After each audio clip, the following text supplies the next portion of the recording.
Muy bonito. Vamos a orar. Bien. Señor, gracias por el día de hoy. Gracias por tu palabra. En el nombre de Jesús pedimos que nos sigas edificando, que realmente estos estudios nos preparen para presentar defensa y estar listos para defender tu palabra frente a los demás. Gracias y acompáñanos en el nombre de Jesús. Amén. Amén. Eh, Dos cosas han pasado el día de hoy. La primera tiene que ver con un mensaje que me mandó una persona en forma privada con un video sobre lo que pasó en el Supertazón, que es el fútbol americano, es la competencia en Estados Unidos, se llama el Super Bowl de fútbol americano en Estados Unidos. Ellos tienen dos secciones, el Super Bowl, o sea, los equipos de fútbol americano de la parte oeste y de la parte este. De cada uno de ellos sale un ganador y estos dos se encuentran en lo que se conoce como el Super Bowl.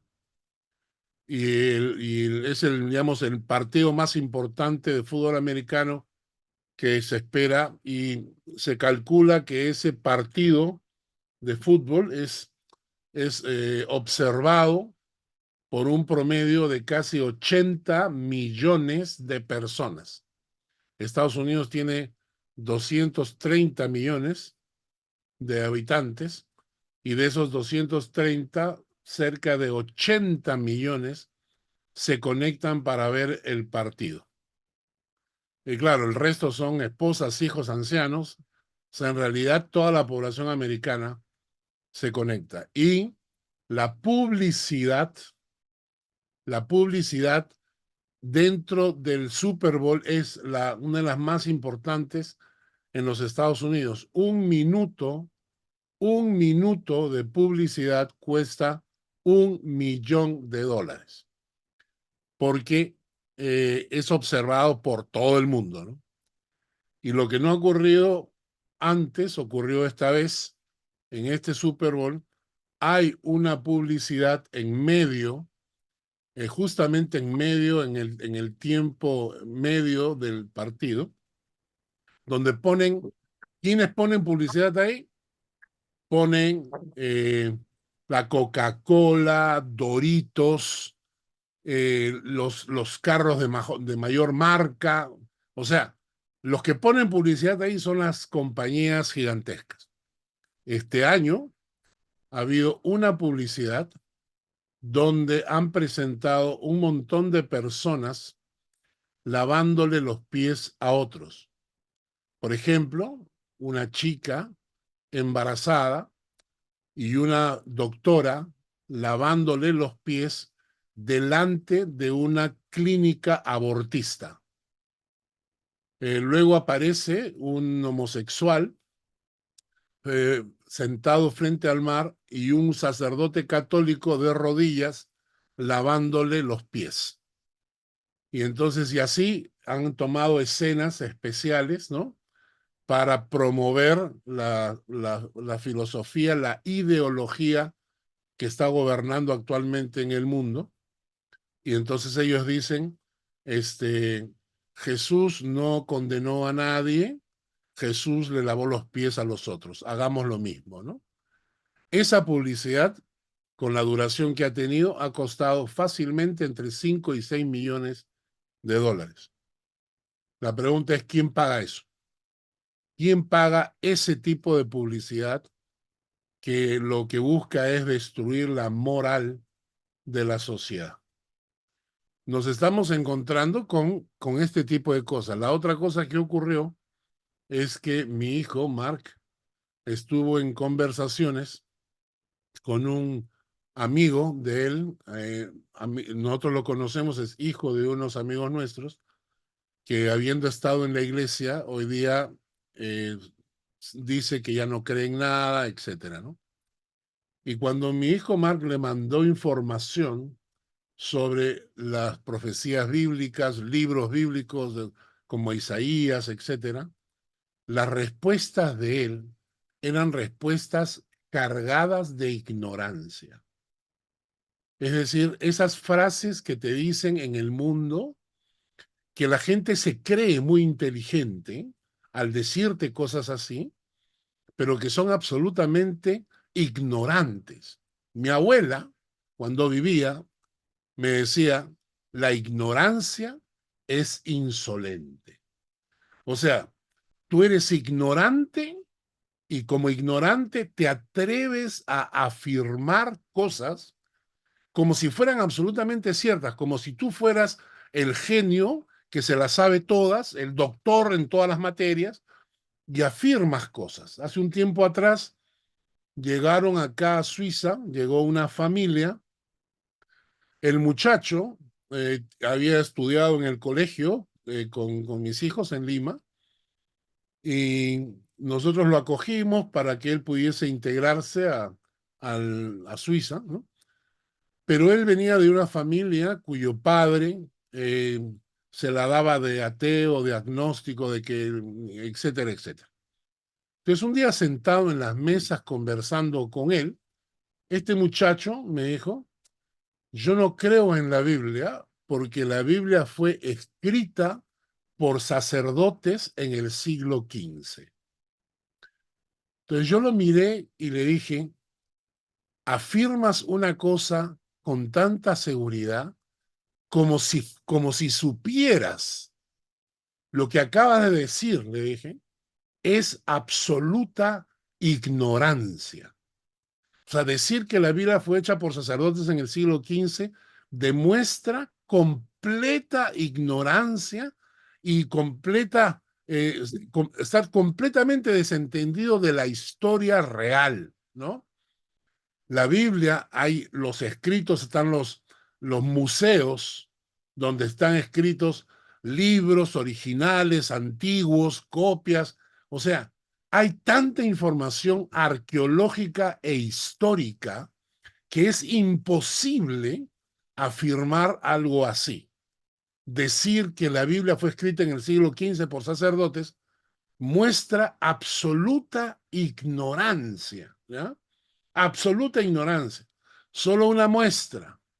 El amigo de mi hijo mencionó que el libro de Isaías también había sido escrito muchísimos años antes, y entonces mi hijo le comentó, él dijo, no, hay copias del libro de Isaías encontrados en las cuevas del Qumran 400, o sea, que fueron escondidos entre 200 y 400 años antes de Cristo.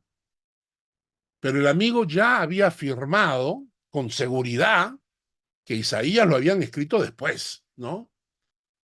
Nosotros nos vamos a encontrar en la vida, nos vamos a encontrar con mucha gente así, cuya ignorancia es insolente. Hace unos años atrás tuve una experiencia. Los que conocen, tenemos un amigo nuestro que se llama Bernie, y uno de sus hijos, Martina, la hija mayor, asistía al colegio cantonal de Olten, ¿ya?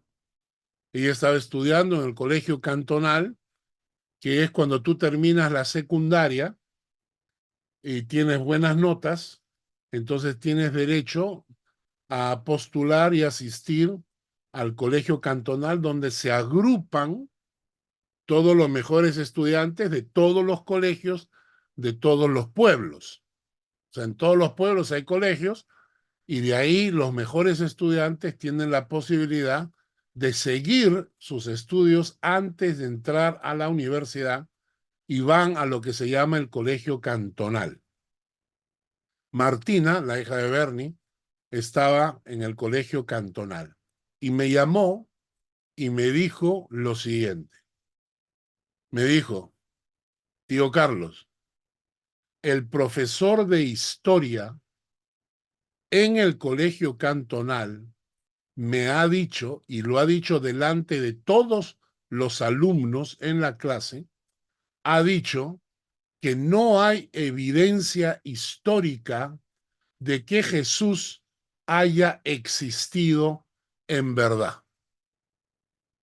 Que Jesucristo, según el profesor de ella, ha sido un invento ideológico que la gente lo construyó la imagen de Jesucristo para reforzar una corriente religiosa, ¿no? Y entonces es el profesor de historia, ¿eh? No es el de matemáticas, es el de historia.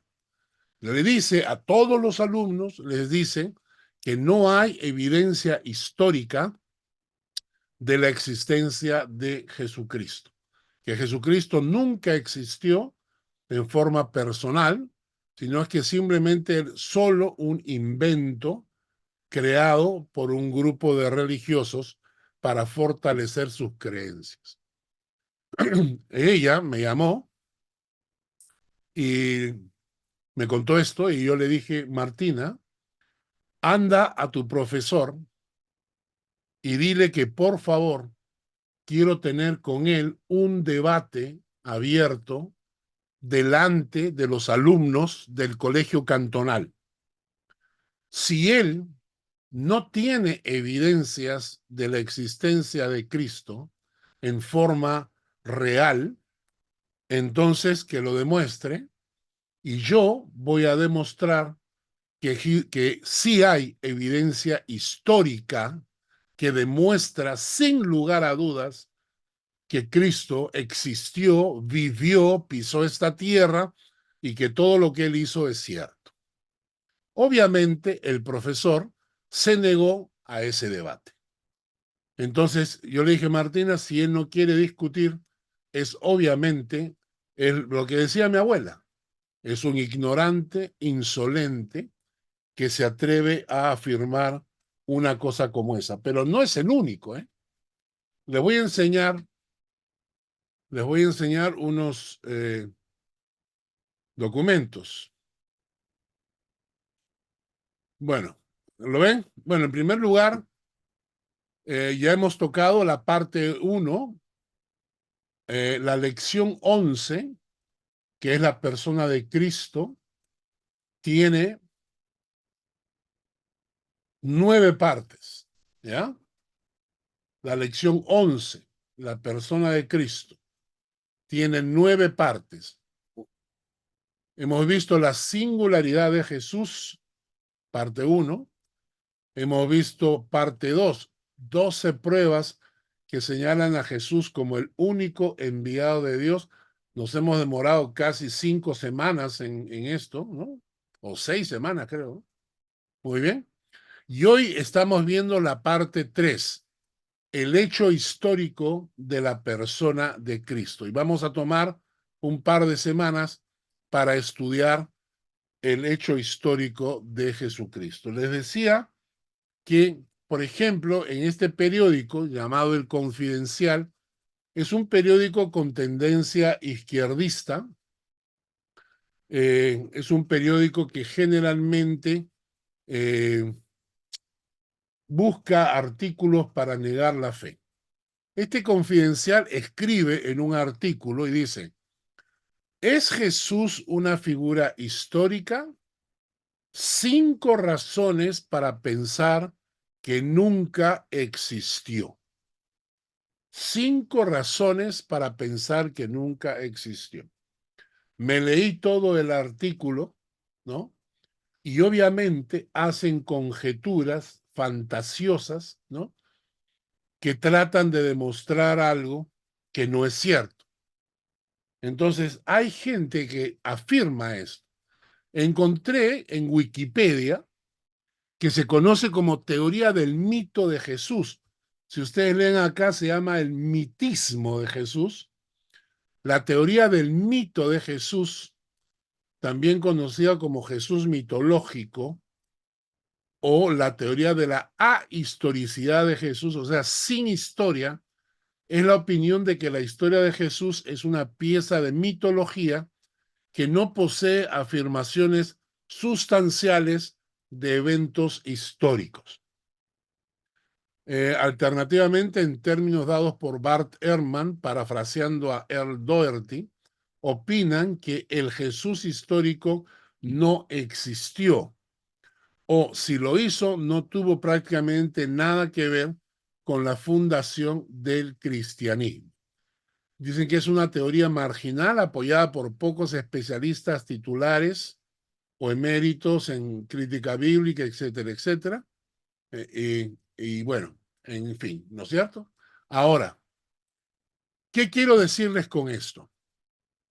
Quiero decirles que esta patraña creada, promovida por algunas personas, periódicos inclusive, y el mismo Wikipedia, por ejemplo, ¿no?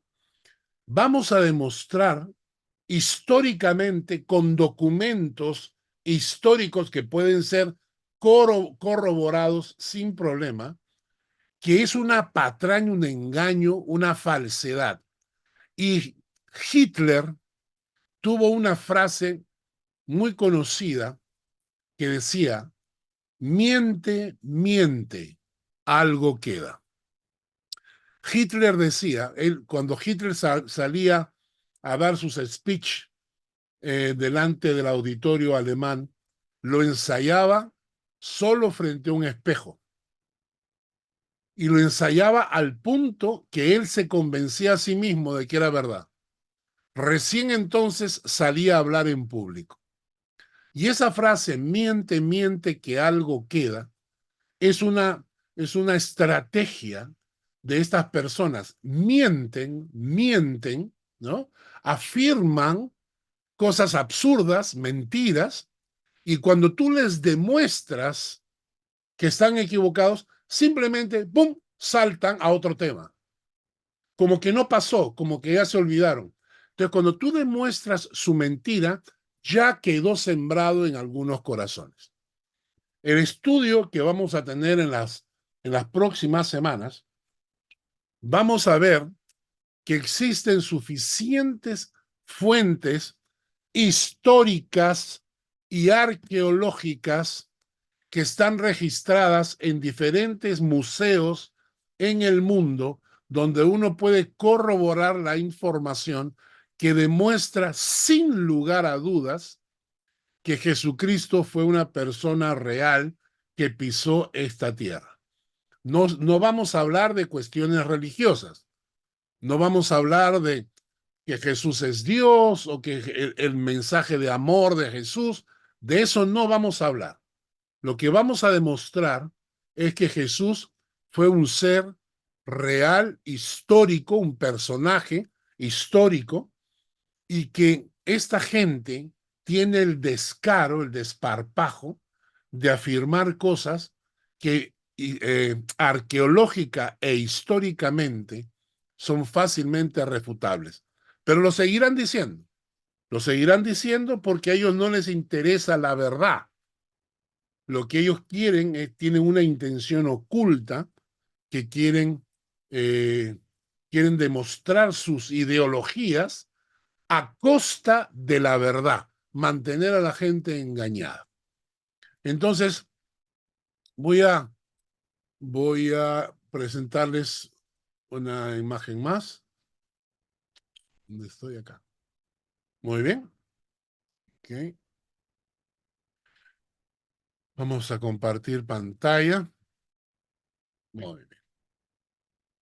El estudio que vamos a tener ahora lo estoy sacando de este material, Josh McDowell, Nueva evidencia que exige un veredicto. Ya hace un tiempo atrás, creo que Shari les compartió una copia PDF de evidencia que exige un veredicto.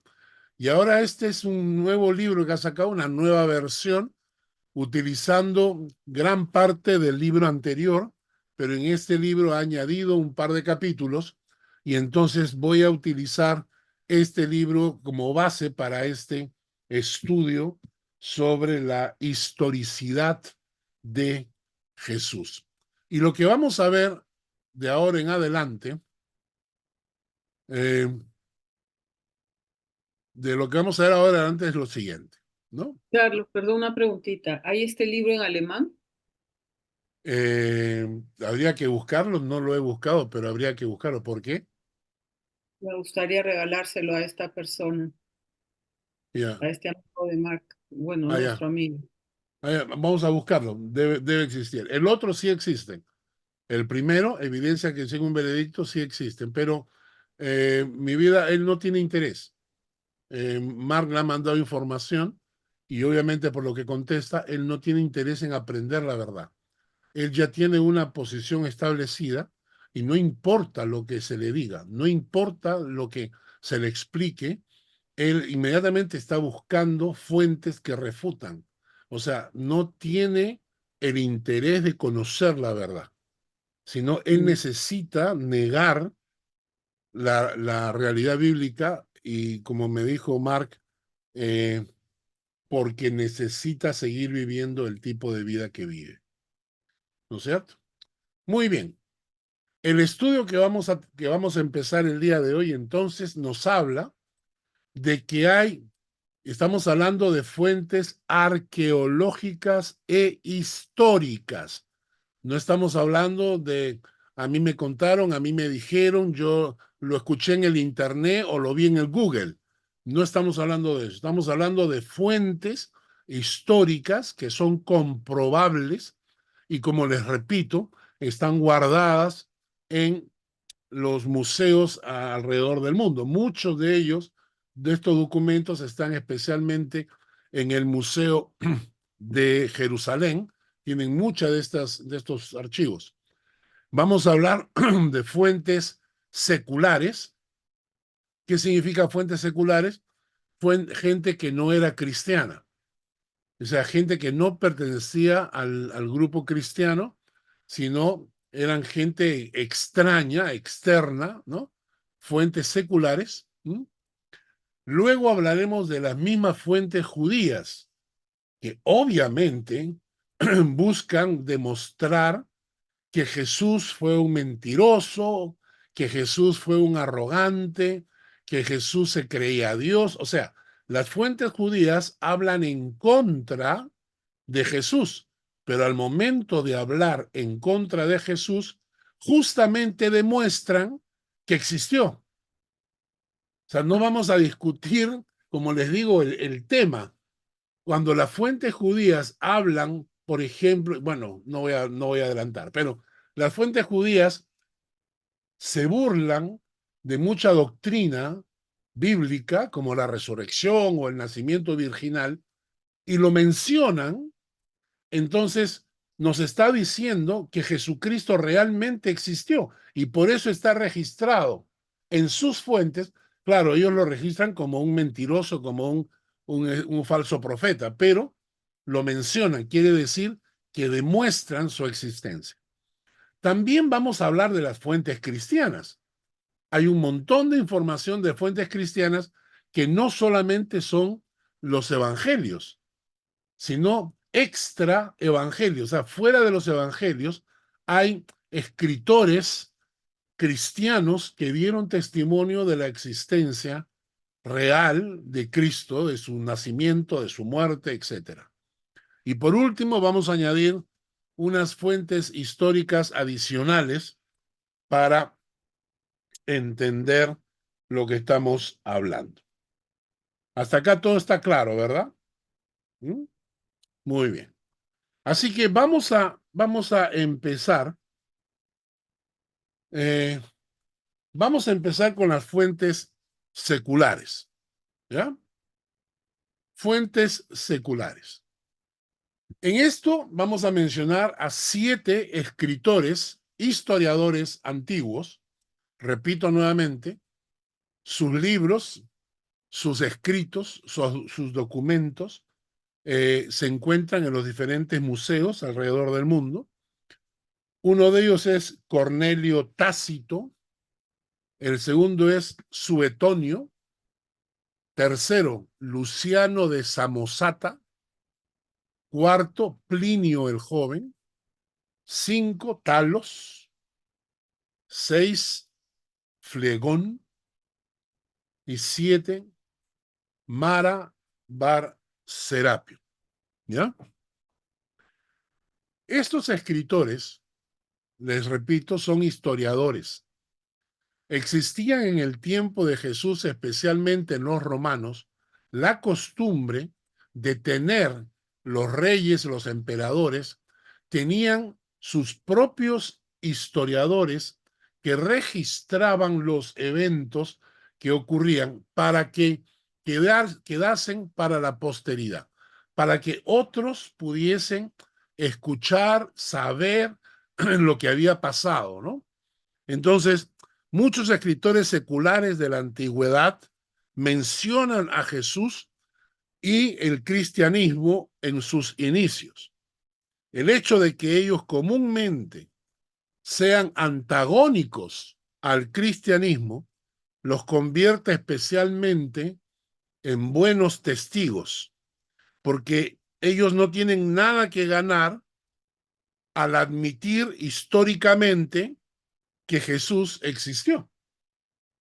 O sea, ellos no ganan nada ni pierden nada, simplemente registraron la historia. Vamos a empezar con con el primero, Cornelio Tácito. Cornelio Tácito vivió aproximadamente en el año 55, nació en el año 55 después de Cristo. Fue un historiador romano que vivió durante los reinados de más de media docena de emperadores. Algunos de ellos, o sea, Cornelio es considerado uno de los más grandes historiadores de la Roma antigua. ¿Mm? Y era reconocido porque era una persona muy bondadosa e íntegra. Este hombre, Cornelio Tácito, escribió su obra más conocida y que todavía dura hasta ahora, se conoce como Los Anales y las Historias. Así le llamó a su libro. Los Anales y las Historias. Y él se dedicó a investigar y a escribir la historia desde el año 14 después del nacimiento de Cristo hasta la época de Nerón en el año 68. O sea, sus escritos, los anales, empiezan relatando la historia desde el año 14 hasta el año 68. Y el libro Las Historias, su segundo tomo, comienza en el año 68 después de Nerón y va hasta el año 96 cuando empieza el emperador Domiciano. ¿Ya? Escuchen esto, es lo que él escribe. No toda la ayuda que pudiera venir del hombre, no toda la generosidad que pudiera traer el príncipe, ni todas las expiaciones que pudieran presentarse a los dioses, ayudaron a liberar a Nerón de la infamia de que se creyera que él había ordenado la conflagración en el incendio de Roma. Por tanto, para suprimir el rumor, Nerón falsamente hizo que cargaran con la culpa y castigó con las torturas más elaboradas a las personas llamadas comúnmente cristianos. Cristos, el hombre que originó este grupo, fue sentenciado a muerte por Poncio Pilato, procurador de Judea durante el reinado de Tiberio. Pero la superstición perniciosa, reprimida durante un tiempo, surgió de nuevo, no solo en Judea, donde se originó el engaño, sino también en la ciudad de Roma. O sea, lo interesante es que este autor menciona primeramente el incendio de Roma con Nerón, menciona que Nerón, para librarse de la culpa, porque decían que Nerón había mandado incendiar Roma, porque no sé si ustedes conocen la historia, pero Nerón quería reestructurar la ciudad de Roma y había apelado para poder hacerlo, había pedido el apoyo, ¿no?, del emperador para poder hacerlo, y se le había prohibido. Entonces dicen que mandó quemar Roma para de esa manera obligar a una renovación de la ciudad de Roma. Cuando la gente hablaba de esto, lo culparon a Nerón de ello, de quemar la ciudad de Roma, y entonces Nerón se le ocurrió culpar a los cristianos. El escritor Cornelio Tácito cuenta que Nerón le colgó a los cristianos la culpa. Yo he leído en artículos hoy en día, que todavía algunos hombres que dicen que efectivamente los cristianos tuvieron culpa de incendiar Roma. Entonces, a Nerón se le culpó por ello. Pero este señor Cornelio Tácito menciona en su escrito, menciona que Nerón le colgó la culpa a los cristianos y los torturó, y luego menciona a Cristo. Claro, él no es cristiano, este es un pagano, este es un pagano. Pero este hombre menciona y dice, Cristo, el que originó el nombre de los cristianos, fue sentenciado a muerte por Poncio Pilato, procurador de Judea durante el reinado de Tiberio. Y aquí hay una cosa interesante, dice, pero la superstición perniciosa, y algunos historiadores creen que esa superstición perniciosa que menciona Cornelio era la superstición de la resurrección. Cuando Cornelio está mencionando este tema, la superstición perniciosa, reprimida durante un tiempo, surgió de nuevo. Entonces, algunos historiadores dicen que Cornelio se está refiriendo a la creencia de los cristianos de que Jesús había resucitado. Entonces, Cornelio lo menciona como una superstición. No dice que fue cierto, simplemente lo menciona como una superstición. Y dice, esa superstición perniciosa, reprimida durante un tiempo, surgió de nuevo, no solo en Judea, donde se originó el engaño. Cornelio menciona que el cristianismo es un engaño, ¿no? Sino también dice en la ciudad de Roma, justamente con Pablo, porque estaba en Roma. Entonces, nuevamente me repito para quedar claro, este señor, Cornelio Tácito, no está diciendo que Jesús es el camino, la verdad y la vida, no.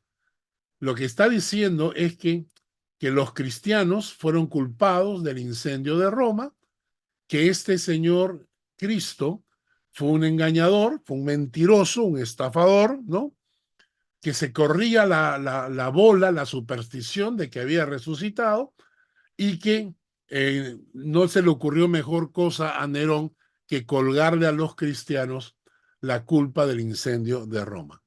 Fuera de lo que quiere demostrar o afirmar, este artículo demuestra sin lugar a dudas que Jesucristo fue una persona real que existió en esa época, y que este señor tenía información, inclusive, de que había sido sentenciado a muerte por Poncio Pilato.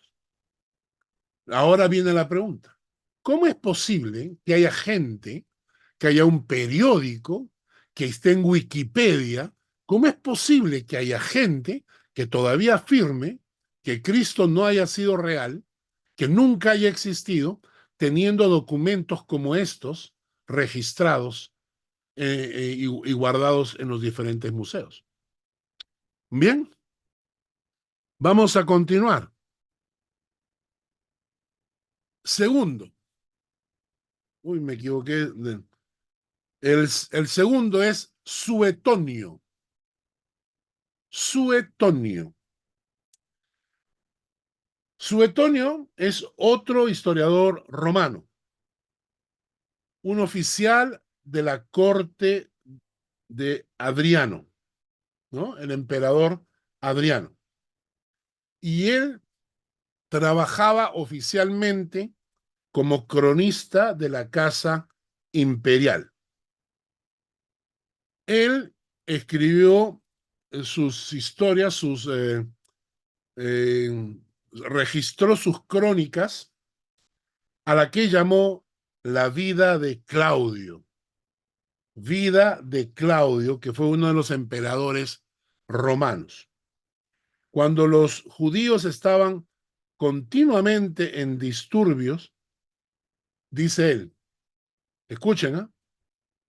Cuando los judíos estaban continuamente en disturbios a instigación de Crestos, que viene a ser una variante de Cristo, Claudio, el emperador, los expulsó de Roma.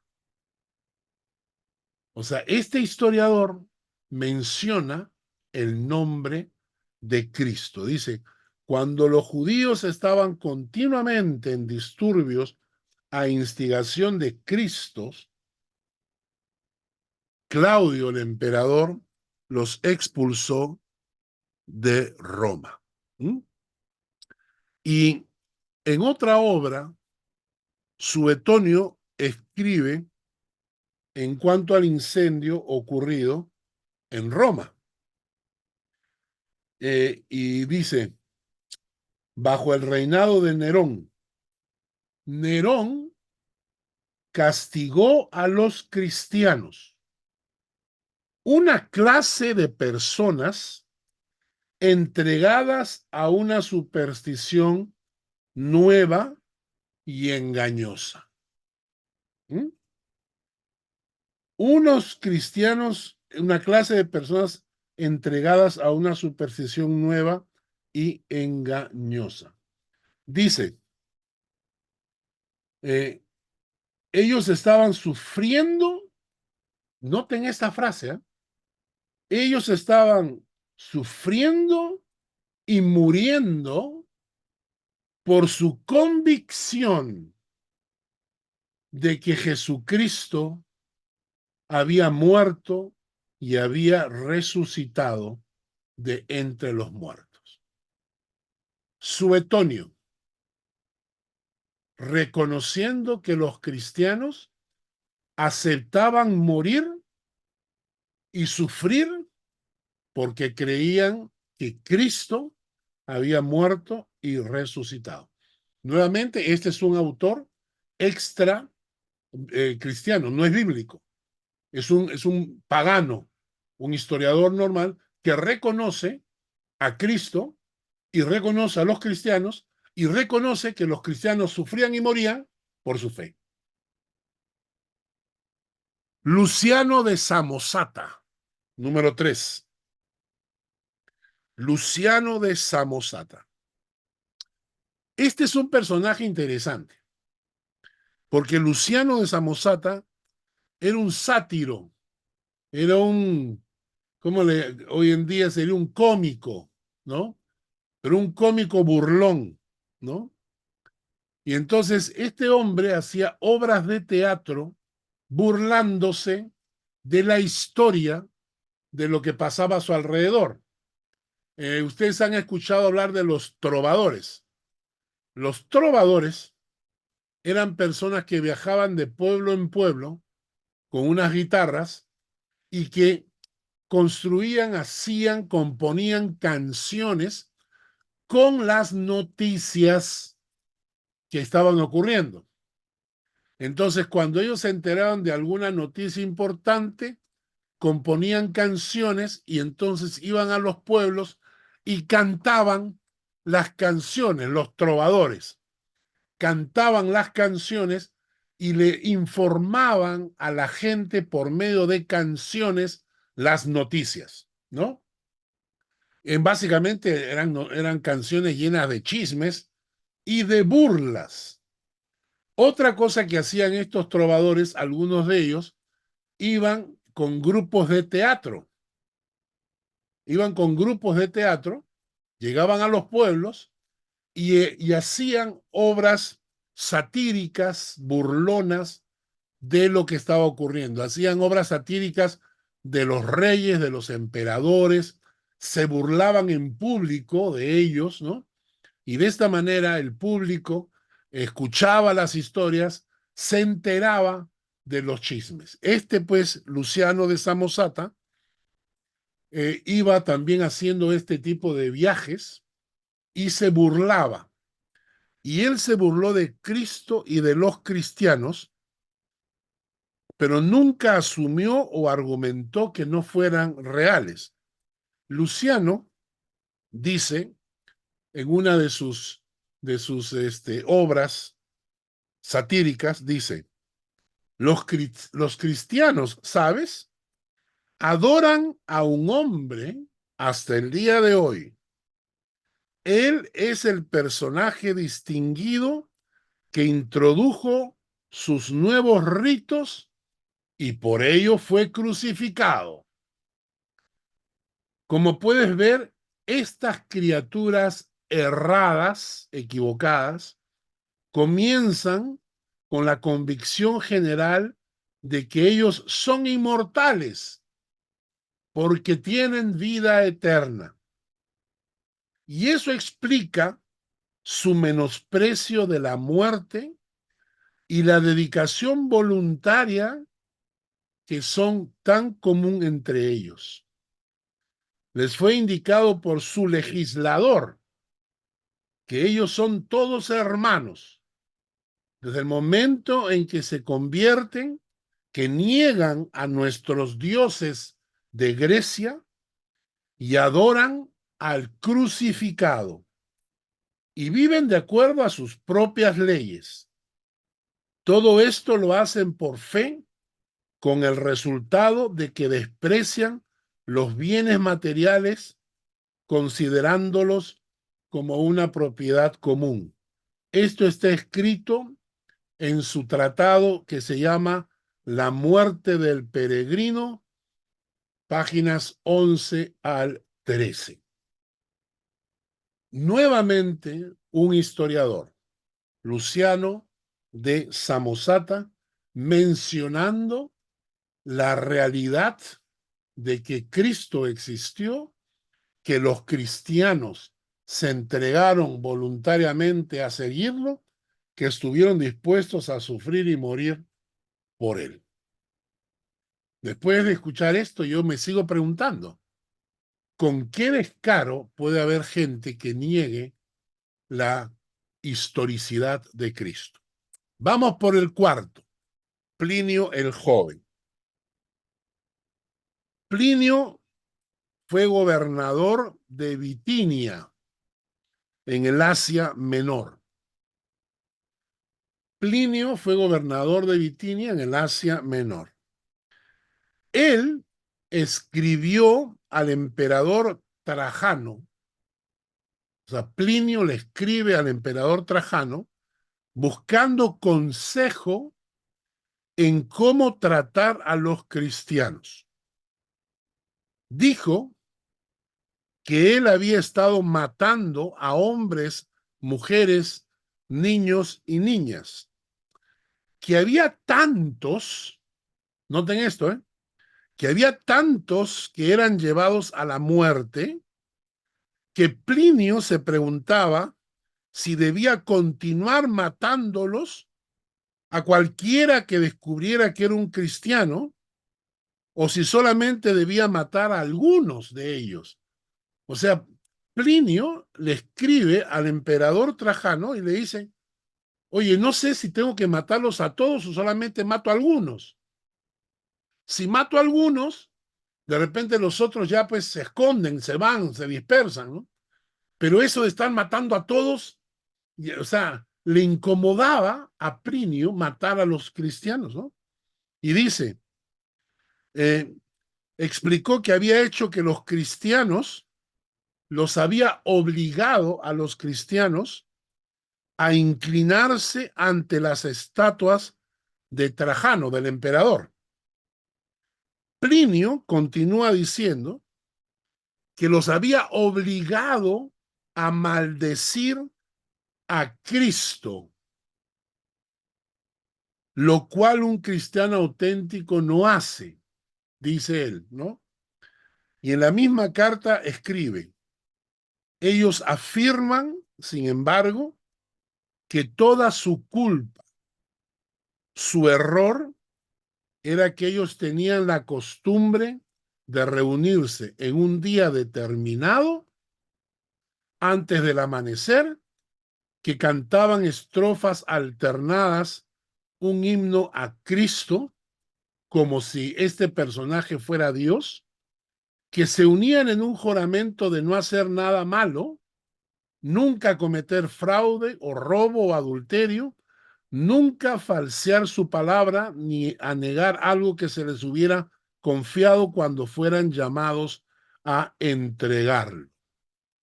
Esto está escrito en las epístolas de Plinio, epístola 10, página 96. Este personaje Plinio, entonces, dice, ¿no?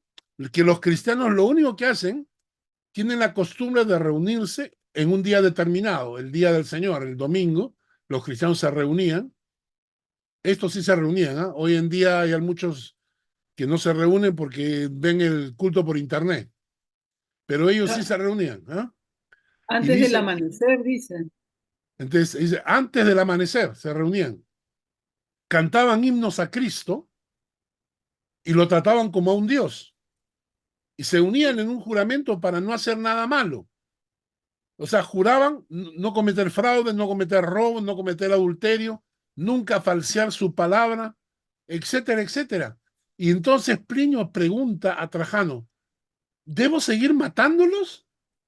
Si esto es lo único que ellos hacen, es esto, ¿debo seguir matándolos a todos o puedo matar solamente a algunos cuantos? Ahora lo interesante es que Plinio está reconociendo a los cristianos y reconociendo la fe de los cristianos y reconociendo a Cristo como el líder a quienes ellos adoraban. Una evidencia brutalmente que demuestra que Cristo realmente existió, la historicidad de Cristo.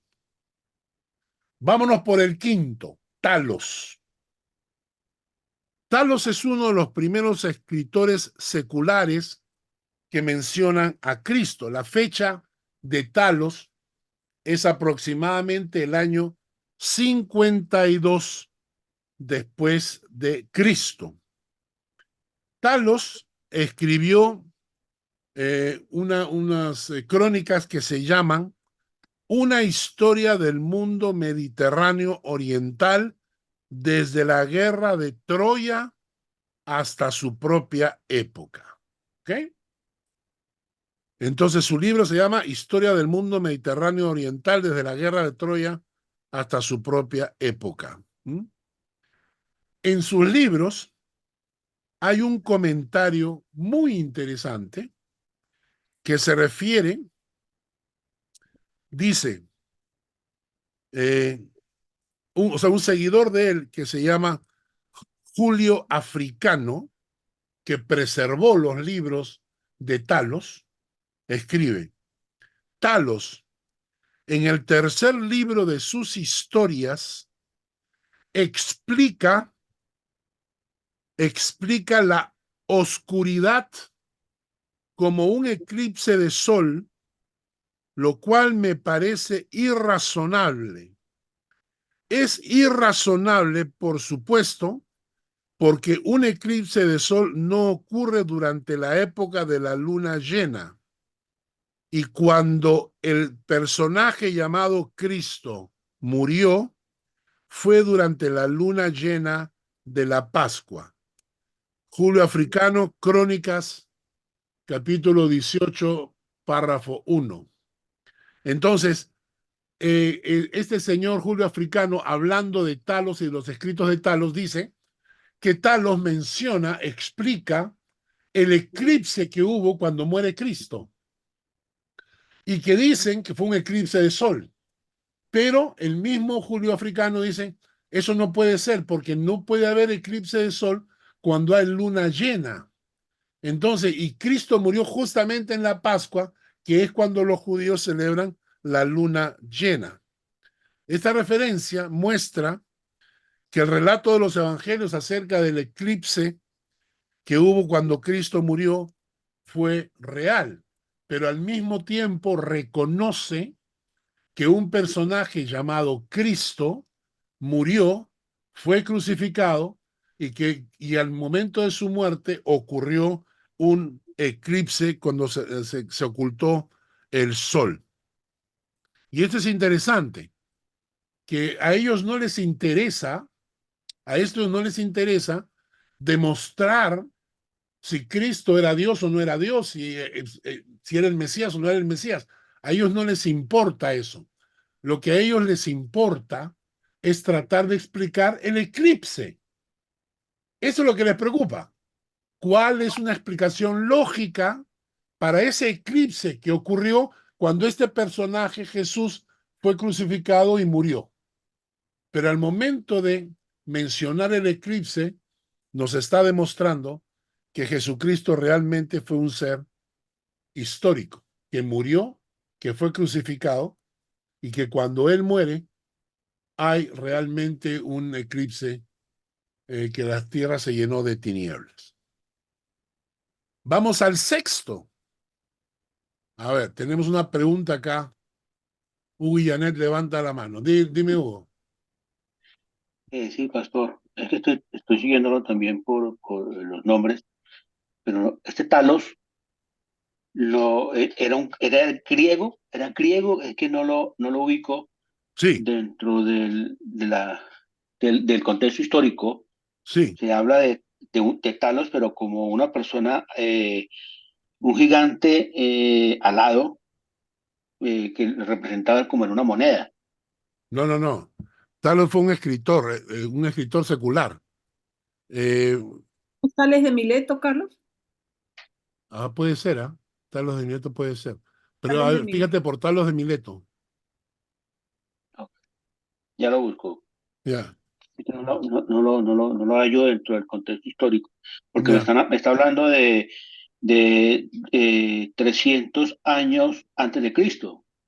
No, no, no. Este vivió en el año 52 después de Cristo. 52 después de Cristo. ¿Ya? Gracias, gracias. Anda buscando, anda buscando. Vamos al sexto. Flegón. Flegón era otra autoridad secular. Él escribió una historia titulada Crónicas. Eh, la obra de Flegón se perdió, pero Julio Africano, el mismo que preservó los escritos de Talos, conservó un pequeño fragmento de los escritos de Flegón.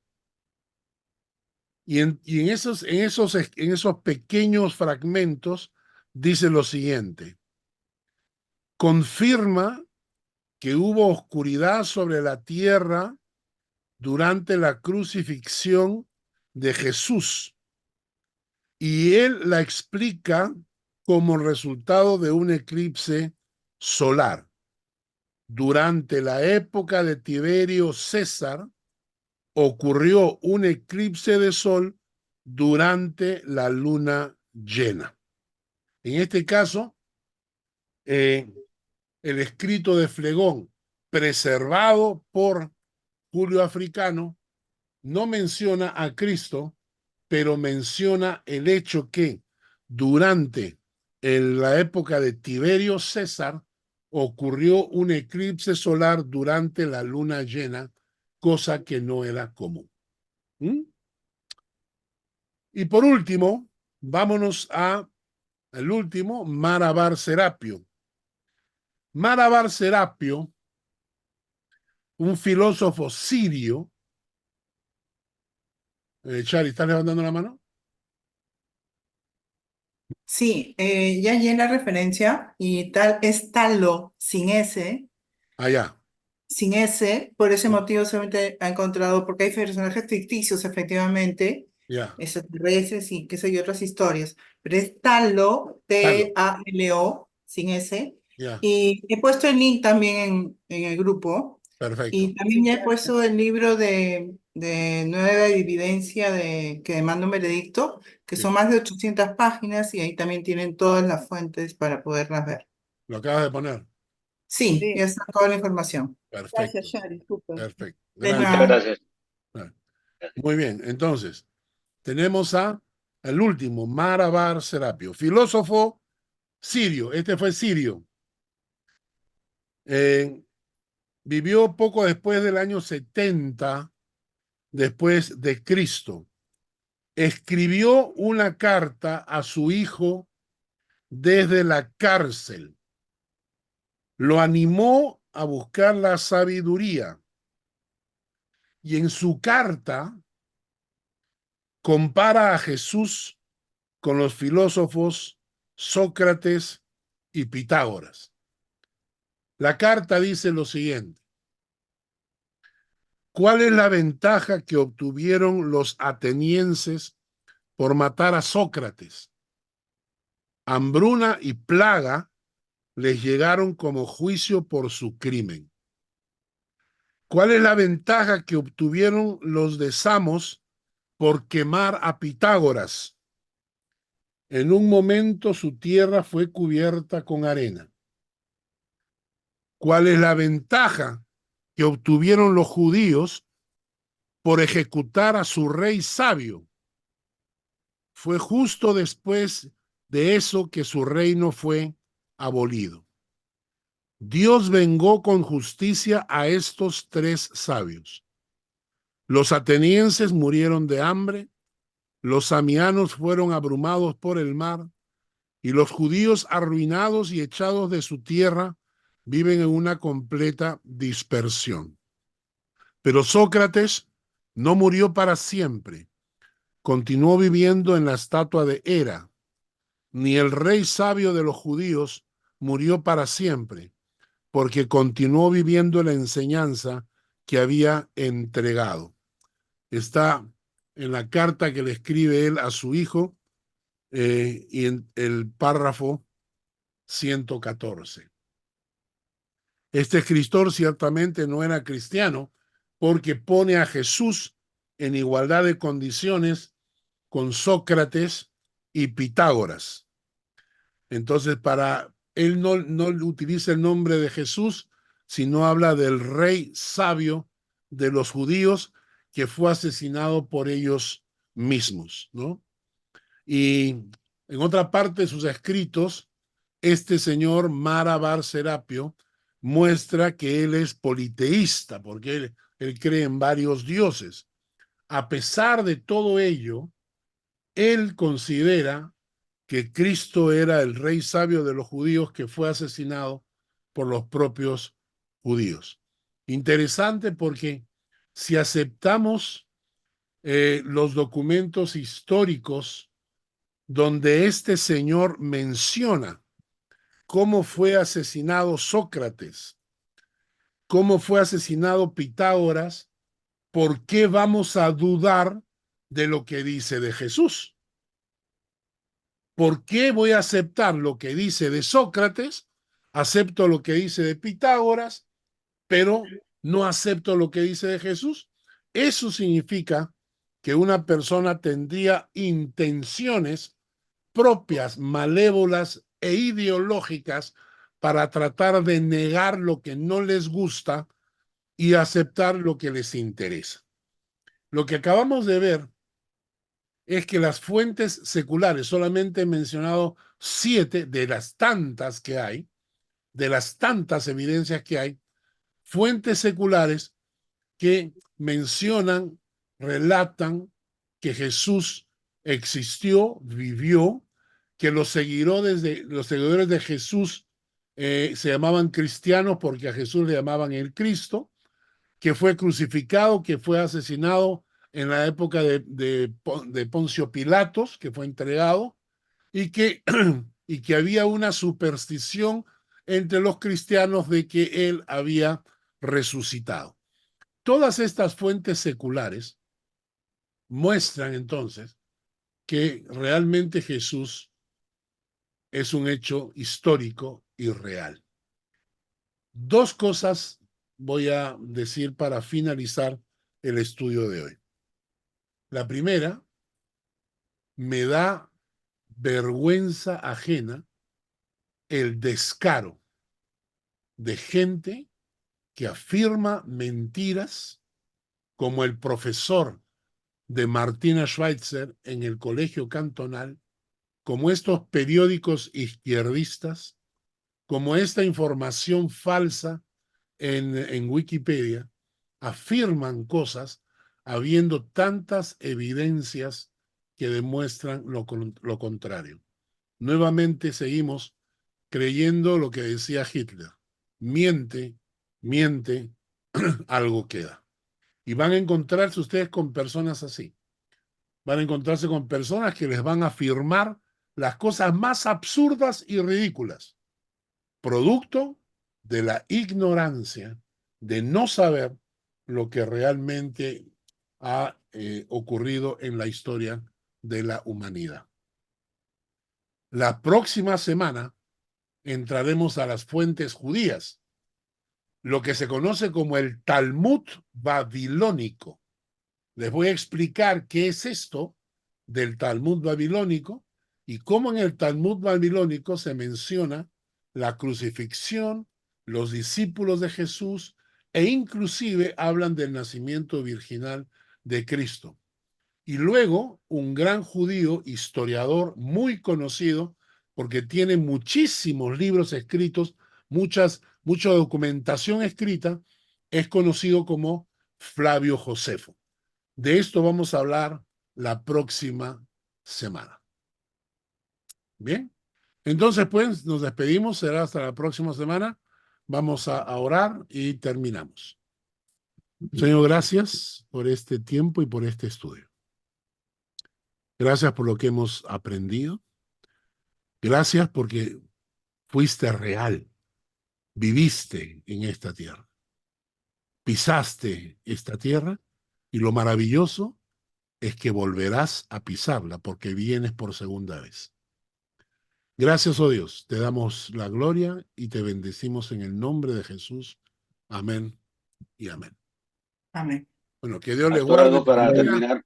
Cuídense. Algo para terminar. Sí.